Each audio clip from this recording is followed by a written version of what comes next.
Martin Luther King. To join with you today in what will go down in history.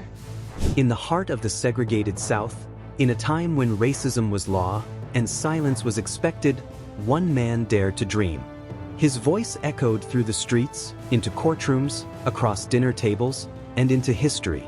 This is the story of Dr. Martin Luther King Jr., minister, activist, icon, and the conscience of a nation. Early life and awakening.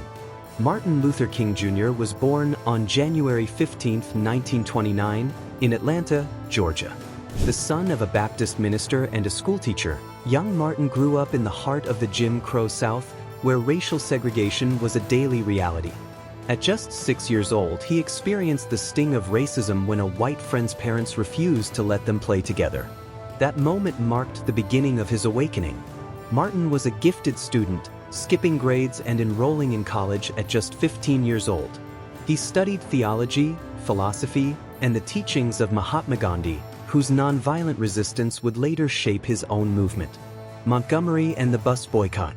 In 1955, the arrest of a black seamstress named Rosa Parks for refusing to give up her bus seat ignited a fire. A young pastor, recently arrived in Montgomery, was asked to lead the boycott of the city's buses. That pastor was Martin Luther King Jr. We are determined here in Montgomery to work and fight until justice runs down like water and righteousness like a mighty stream.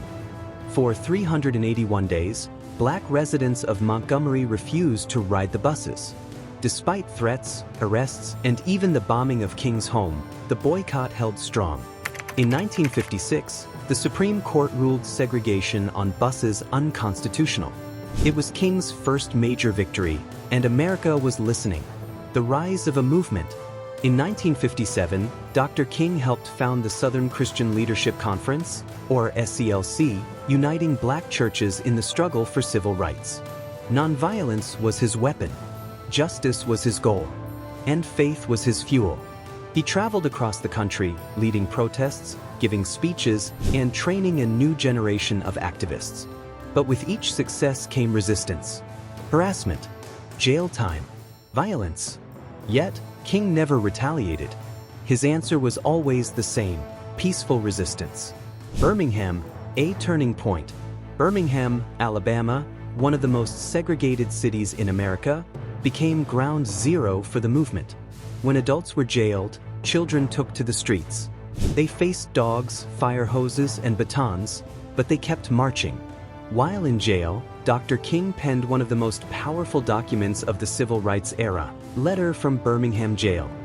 Injustice anywhere is a threat to justice everywhere. The images from Birmingham shocked the nation. And finally, the tide began to turn. The Dream, March on Washington. More than 250,000 people gathered in Washington, D.C., in one of the largest peaceful protests in American history. They came to demand jobs, justice, and freedom. And at the steps of the Lincoln Memorial, Martin Luther King Jr. delivered the speech that would define a generation. I have a dream. He dreamed of a world where children would not be judged by the color of their skin, but by the content of their character. His words soared, not just into microphones, but into history. The final days, Memphis, 1968. In April 1968, King traveled to Memphis, Tennessee, to support striking sanitation workers. On April 3rd, he gave his final speech, I've been to the mountaintop. I may not get there with you. He seemed to sense the end. The next day, April 4th, 1968, Martin Luther King Jr. was assassinated on the balcony of the Lorraine Motel. The world mourned, but his voice, his dream, would never be silenced. Legacy and impact. Today, Dr. King's legacy lives on. In schools, in laws, in movements for justice around the world.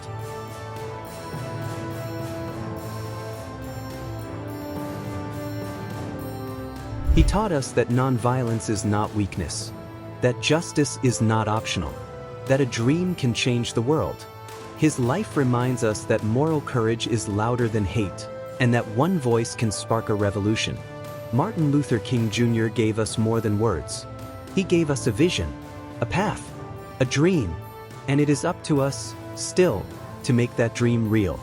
The arc of the moral universe is long, but it bends toward justice.